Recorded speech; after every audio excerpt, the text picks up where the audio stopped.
Welcome to Pax Britannica. Episode 23. King in the North.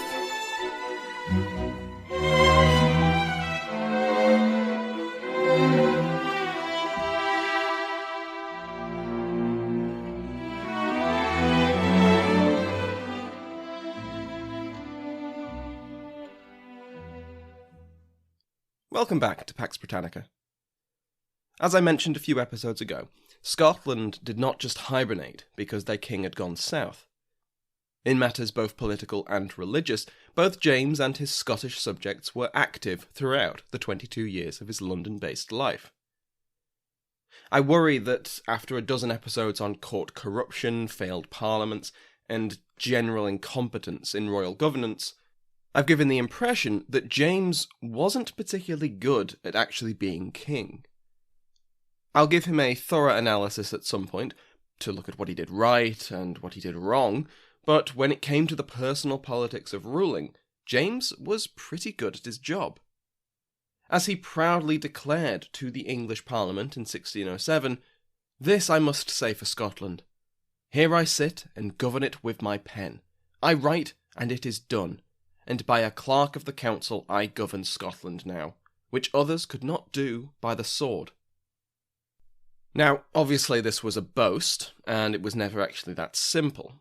But his governing style in both kingdoms was very focused on the written word. Now, this had its own drawbacks, especially in a kingdom that had been ruled for 50 years by a queen who flourished on a public stage. However, this reliance on governing by the pen was necessary when one king ruled 3 kingdoms. And, at least at first, James excelled at it. As we've heard, James promised to return to Scotland every 3 years, and at least in the first few months of being in London, he made efforts to make that possible. In August 1603, he had been in discussions with the Archbishop of York to purchase Southwell Manor, to act as a resting place between London and Edinburgh. But these arrangements became less necessary, as postal routes between the 2 capitals improved over the next year, until more than 60 letters a year went from the king to the Scottish Privy Council, which was itself made up of trusted and capable ministers. All of this meant that James's physical presence in Edinburgh became less necessary. Initially, the leading minister in the Privy Council was the Earl of Dunfermline, Alexander Seton. Over the next 22 years, the Scottish Privy Council increased royal control over a fractious and decentralised kingdom. As we discussed in our introductory episodes, James had asserted his authority over a number of rebellious or disobedient lords prior to inheriting the English crown, and this movement continued in his absence. In 1604, severe punishments were enacted for those found guilty of feuding, and these penalties were increased in 1609 with the Statutes of Iona. The statutes were also an attempt to rein in the larger Gaeldom, the Highlands and Islands which spoke Gaelic and fiercely resisted centralising, or in the minds of the Privy Council, civilising. This was a multi-pronged policy, as the plantations of Ulster was also part of breaking this united Gaeldom. James was publicly contemptuous of these subjects. In the Basilicon, he describes the islanders as utterly barbarous, while the Highlands were merely barbarous. James's government, just like Elizabeth's, had attempted to control these border regions through judicial reform and colonization by more civil subjects. After James moved south, further plantation projects began, and largely failed, on the mainland as well as on islands like the Isle of Lewis and the Isle of Harris. In 1608, military force was used to subdue the isles, and the commander of the force, Lord Ochiltree, managed to capture a number of clan leaders without a pitched battle. Ochiltree was rewarded for his service with over 3,000 acres of land in Tyrone. It was in the aftermath of this show of force that the statutes were negotiated between the new Bishop of the Isles, Andrew Knox, and many of these local lords. Much like had occurred in Ireland under the Tudors, their authority was acknowledged by the Crown, but in return they were to be its agents in justice and their autonomy was reduced. Feuding, raiding, and the maintenance of large households were forbidden. Further bringing them into line with what Edinburgh considered acceptable, they were to abandon Catholicism and join the Kirk, and their sons were to be educated in the Lowlands and taught Scots. Now, the extent of these changes, and how effectively they were policed, is debatable. The different clans still fought, often incredibly violently, and lords still kept retinues far beyond the legal limits, while royal authority still required the consent of these local nobles to enforce. But Gaelic-speaking Kirk ministers were introduced, and the Kirk began acting as an arm of royal authority in parallel to the lords.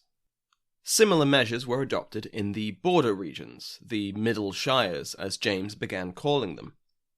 As we've seen before, even when England and Scotland were at peace, lords on both sides of the border raided and killed one another in an endless dance of violence. Monarchs before James had tried to bring some law and order to the region without fundamentally weakening their first line of defence in the case of a full-blown war. But now, with one king of both kingdoms, war between them seemed like an impossibility. In 1605, a dedicated military force, consisting largely of mounted soldiers, was created to keep the peace between the Marcher lords. They didn't stop the violence entirely, but this patrol, in combination with strengthening trade links and better harvests, which in themselves reduced the financial need to raid, border raids ceased to be regular occurrences. They also stopped being quite so violent, focusing more on stealing sheep than killing and burning. Again, violence never completely left, but some measure of peace began to reign. And then, Lord Treasurer Cranfield, searching for ways to reduce the king's spending, dissolved the border force as an unnecessary expense. The borders were relatively peaceful after all. When the violence inevitably immediately returned, the patrol force was reconstituted, but it was never quite as effective as it once had been. The king and his Privy Council's efforts hadn't led to a totally peaceful kingdom, far from it. But compared to what came before, it was an achievement of state-building.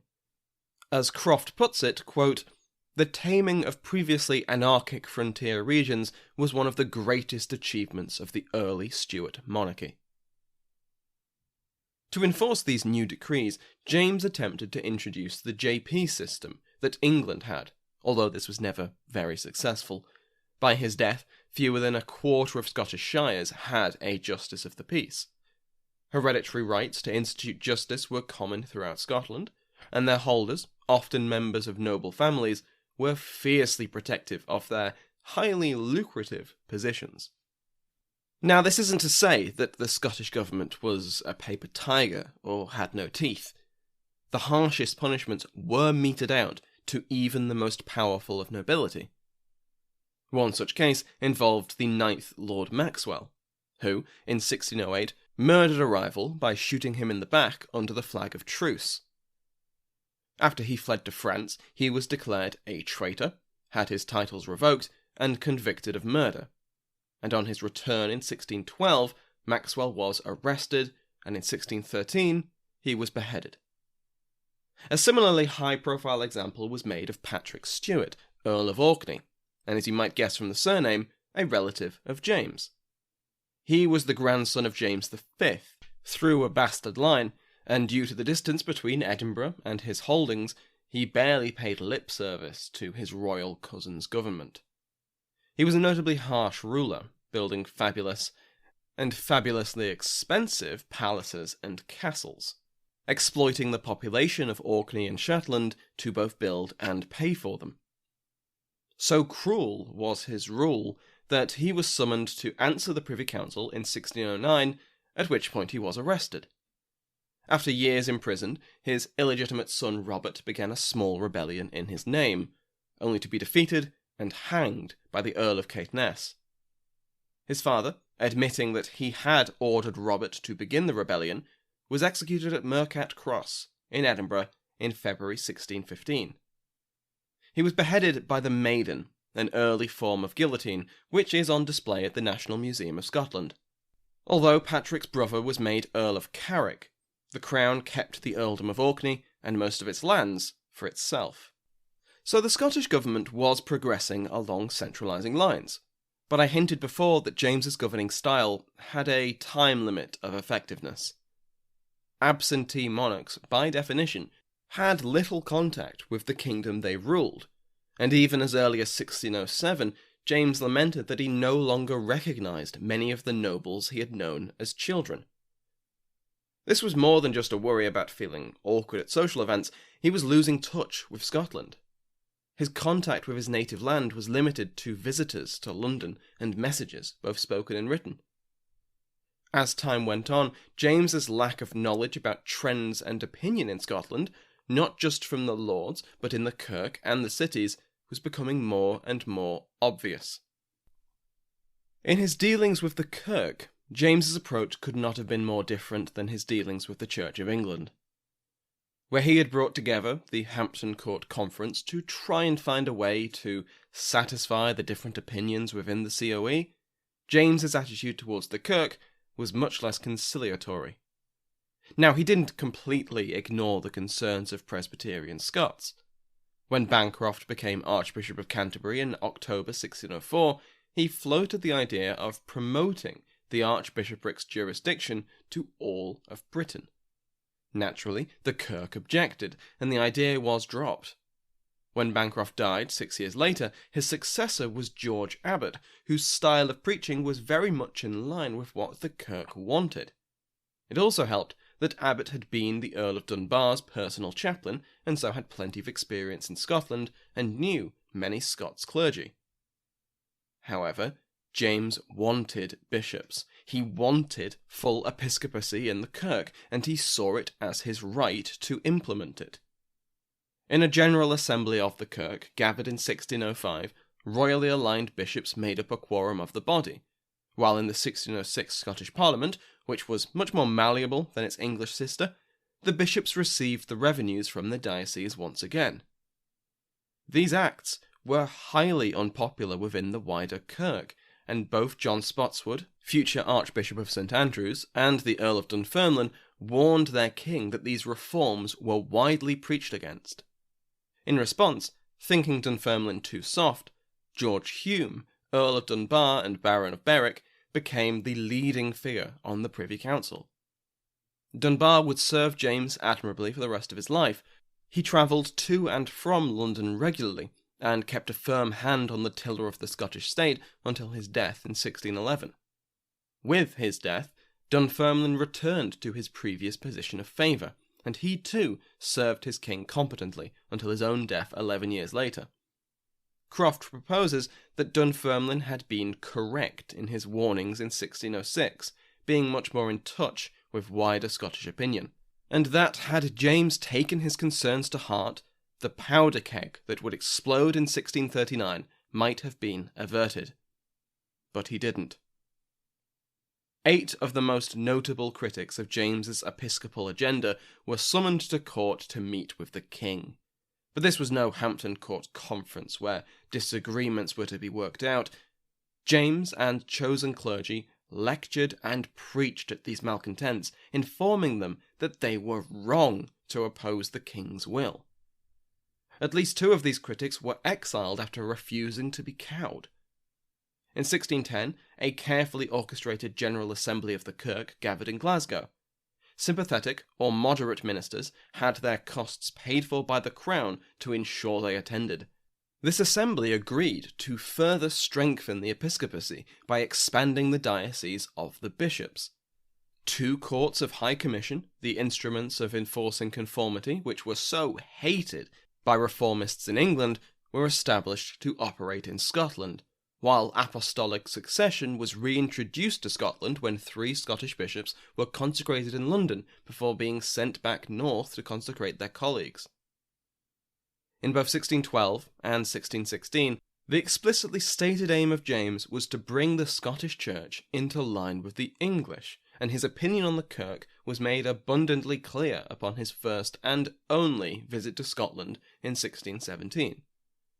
The chapel at Holyrood was renovated to match the more English style of worship James now favoured, An organ was installed, something that hadn't been in a Scottish church since the Reformation, and James wanted to display wooden statues, but thankfully changed his mind in the face of significant opposition.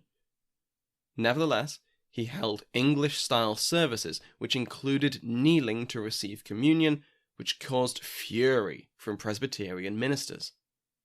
They had gathered in Edinburgh to meet the king and attend Parliament in June, but within a month they had something else to be angry about.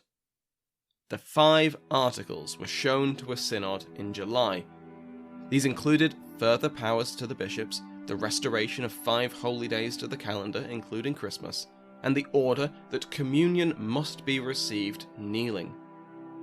These were wholly unacceptable to the attendants of the synod, as well as at a subsequent General Assembly in November that year. James was, characteristically, furious. Either we and this church must be held idolatrous in this point of kneeling, or they reputed rebellious knaves in refusing the same, he wrote to Spotswood, now Archbishop of St Andrews. Despite their own dislike of the Articles, the bishops forced them through at another General Assembly at Perth, and the 1621 Scottish Parliament ratified them. Both votes were incredibly close, and the Scottish Privy Council tacitly allowed the bishops to be lax in enforcing them. If the Oath of Allegiance had done wonders to split the Catholic community in England, then the 5 Articles of Perth did the same for the Kirk. The problem was that the Kirk was in the majority in Scotland, was powerful and influential, and the split was not in favour of the king. Bonjour, comment ça va? Happy New Year, everyone. Yes, it's that time of the year when people make resolutions. They want to read more, exercise more, or learn a new language. Clearly, I've chosen the latter. And I have Babbel, the language learning app that sold more than 10 million subscriptions, to help me. So it's French for me in 2022, but like all of you, my schedule is already full. No problem. Babbel is fun, engaging, and its bite-sized language lessons, about 15 minutes, are for real-world use. In other words, it's doable and practical, my 2 favorite things. And you know that you're getting the best with Babbel, as it was created by over 100 language experts with proven effectiveness, and its speech recognition technology will help improve your pronunciation and accent. And there are 14 languages to choose from. As I am a child at heart, I like Babbel's podcasts, games, stories, and videos, not to mention the live classes. But best of all, to put you at ease, there is a 20-day money-back guarantee. All reward, no risk. Start your new language learning journey today with Babbel. Right now, when you purchase a 3-month Babbel subscription, you'll get an additional 3 months for free. That's 6 months for the price of 3. Just go to Babbel.com and use promo code RecordedHistory. That's BABBEL.com, code RecordedHistory. Babbel language for life. James's visit to Scotland was not, however, a complete train wreck. James justified his visit to his English courtiers, among other ways, as salmon-like instinct to return to where he was born, which I included just because it makes me laugh. The Scottish Privy Council immediately began preparing the ground, in some cases literally, for the king's visit. Practical measures were taken, such as the renovation of roads and of travel lodgings, but also more social preparations were made. Cellars were stocked with food and drink, and populations of wild deer and birds were checked to ensure that they would provide enough entertainment for the hunt-fond monarch. On a symbolic level, the king's visit reminded the Scots, and the English, that he was a Scottish king, and that the Kingdom of Scotland was a valued domain rather than a minor vassal of London. On a political level, the gathering of the leading figures of Scotland in Edinburgh allowed James to refresh his personal connections that were so important to governing. His hunts and feasts and the dispensation of titles and gifts was a valuable method of retaining the loyalty of men who'd been hard to control even when James had been based in Edinburgh. Aside from the religious problems James's visit brought up, there was one major mistake that, in hindsight, takes on even greater importance. Charles did not come with his father to the country of his birth. Whether this was because the prince preferred to stay with his ailing mother, or because James did not want him to come along, instead, the king took his favourite, Buckingham. For all the benefits of the trip, which I just outlined, the personal connections and symbolic links between this Stewart dynasty and their native Scotland, the Prince of Wales and future king benefited not a jot. His only memories of Scotland were from his early childhood. He was raised in England, and when he takes the throne, Charles will have very little personal experience of Scottish customs or a relationship with his Scottish subjects. How much a single trip would have done to amend this is debatable, but it couldn't have hurt. While we're on the topic of Scotland, considering last week we discussed New England, we should take a brief aside to talk about New Scotland. On the 29th of August, 1621, Sir William Alexander was granted by James the right to settle the modern-day area of New Brunswick, the Gaspe Peninsula, the Isles in the Gulf of St. Lawrence, and modern-day Nova Scotia. Partly, this royal patent was to give Scots access to New World colonies, as they were largely denied access to English settlements. But the location had strategic motivations too. This theoretical colony would threaten New France, centred on Quebec. The project would face immediate obstacles. The first ship sailed from Scotland in June 1622, but poor weather forced it to take shelter in Newfoundland for the winter. Alexander sent another ship in March 1623, laden with supplies for the settlers of the first ship, only to find that several important colonists were dead. The two ships decided to return to Scotland, and Alexander was £6,000 worse off. But he was not about to give up. In 1624, he published a recruitment pamphlet, an encouragement to colonies, and managed to convince James to offer baronetcies in Nova Scotia. Up to 100 gentlemen were offered land and titles in return for cash and 6 colonists. Very few actually took them up on the offer, and the threatened creation of 100 new nobles only added to the frustrations of Scotland's existing aristocracy, who had already watched James expand their ranks in pursuit of money. For now, Nova Scotia was a pipe dream. It would only be in 1629 that a permanent settlement would be finally established, only for it to be lost in a treaty with France the same year. Let's look at another small, but much more successful colony in this period. The island of St. Christopher, or St. Kitts. The captain of James's household guard, Sir Thomas Warner, established the beginnings of the island colony in 1623. It doesn't appear that Warner had any legal authority to do so. He had first explored the island after his previous objective, establishing a colony in Guyana, was cancelled by the king to appease the Spanish.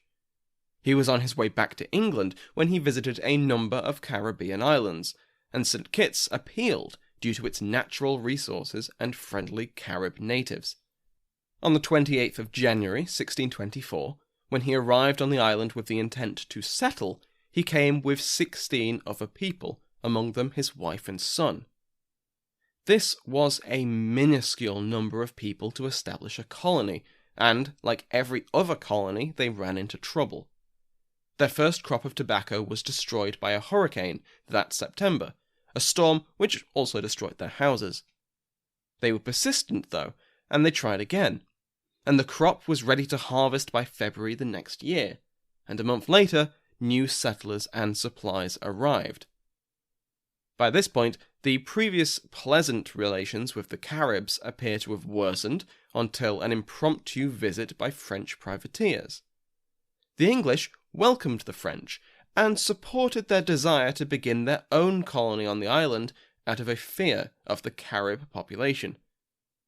This alliance came in handy before the end of the year, as the Anglo-French settlers fought 2 battles with the locals. Throughout all of this, Warner was back in England seeking official recognition and protection for his colony. He finally received a royal patent to establish a colony in the West Indies on the 13th September 1625. This patent also gave Warner the title of Lieutenant of St. Kitts, as well as the islands of Nevis, Barbados, and Montserrat.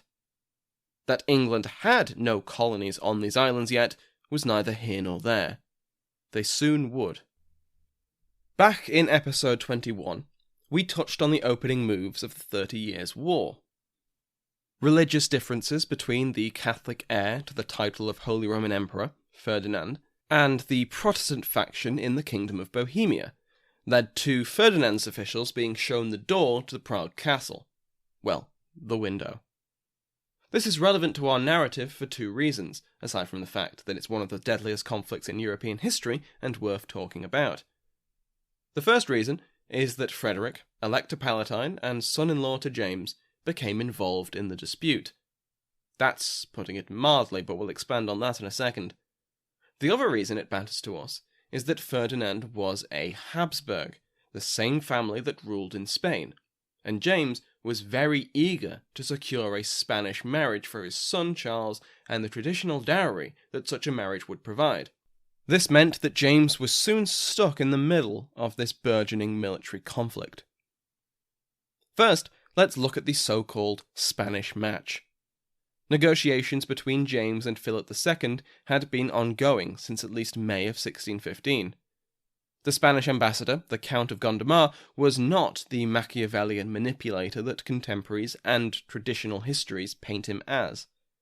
This opinion of Gondomar is largely based on the reports he sent back to Madrid, in which he obviously exaggerates his impact on English policy. The Spanish council was also far from fully trusting of Gondomar. His extended time in England raised concerns that he had become too Anglophile. However, he was cunning in one particular way. He had arrived in London in 1613 and settled in for the long game, and soon ingratiated himself into the affections of both James and Charles. He was a friend to the royals, and this friendship was a powerful asset in the game of international diplomacy. The Spanish terms for a marriage between the Infanta of Spain and Charles were clear. Any children born from the union would be raised by their mother, in her Catholic religion, and would be allowed to keep that religion once they reached their majority. They would also be able to succeed to the throne, even if they kept the Catholic faith. James knew that these terms would be utterly unacceptable to his subjects, even though he hated their involvement in what he saw as both a familial and kingly area of concern. Still, negotiations continued. Alongside these personal conditions, greater toleration was to be granted to English Catholics, although this would be a constant topic of conversation between the Spanish and the English. The government's attitude towards their Catholic subjects would become part of the negotiations. Restrictions were increased to apply pressure and then reduced as a sign of goodwill, depending on the diplomatic aims of the court. Gondomar would remain in England until 1618, before ill health required his return to Spain, yet he remained the chief middleman between the English and Spanish courts, even as other Spaniards took his place in person. And partly this was due to the friendly relationships he had built with both the king and prince. The prospect of a marriage alliance, and the vast sum that a dowry would bring into the royal coffers, was continuously dangled in front of James by the Spanish. Whether James was equally as keen on dragging out the negotiations, or whether he truly believed that a marriage was possible, is debated. The king's desire for peace was genuine, and if the Spanish court valued a betrothal as much as their English counterparts, perhaps they could leverage their Austrian cousins to bring the conflict to a close before it truly began. That didn't happen. In September 1618, Spain began openly supporting Ferdinand. Partly this was for the expected reasons: shared religion in the face of a Protestant alliance, and familial ties. But the conflict was not isolated to the Rhineland and Bohemia. Spain's truce with the Dutch, the 12 Years' Truce, was in its last years. It was due to expire in 1621, and neither side particularly wished to extend it, especially after the death of Archduke Albert, the most influential Spanish voice for peace. The continent was gearing up for full-blown war, and in 1619, the Bohemians offered their throne, the thing that the Holy Roman Emperor was fighting for, to Frederick, Elector Palatine. Frederick sent a message to his father-in-law to ask for his advice, and James's opinion was clear. The Bohemians were in violent rebellion against their appointed sovereign, regardless of the reasons, and so they were in the wrong. Frederick made his decision without waiting for James's response to arrive, and on the 4th of November 1619, Frederick was crowned King of Bohemia. Next week, we will see the results of that choice, as James attempts to balance belligerent subjects, familial loyalty, crippling debt, and a still unquenched hope that peace will prevail. Thank you to the peers of the realm. The royal headsman, executed today. Her Grace the Duchess of Devon, Michelle Gursich. The Most Honourable the Marchioness of Scullion, Lady Jennifer. The Right Honourable Countess of Shrewsbury, Elaine Dickens. The Right Honourable Countess of Surrey, Jean Buckley. The Earl of Oxford, Christopher Grogan. The Earl of Somerset, Brendan Bonner. The Countess of Cornwall, Belinda Clarence. The Right Honourable Earl of Hereford, Christopher Remo. The Earl of Dunbar, Angus Wilson. The Right Honourable Earl of Southampton, Alan Goldstein, and the Earl of Northampton, Justin Drowns. If you want to join their ranks, go to patreon.com/Pax Britannica. Remember that you can follow me on Twitter and Facebook. Thank you to Sounds Like an Earful for providing the music in today's episode, my entire House of Lords, and to you for listening.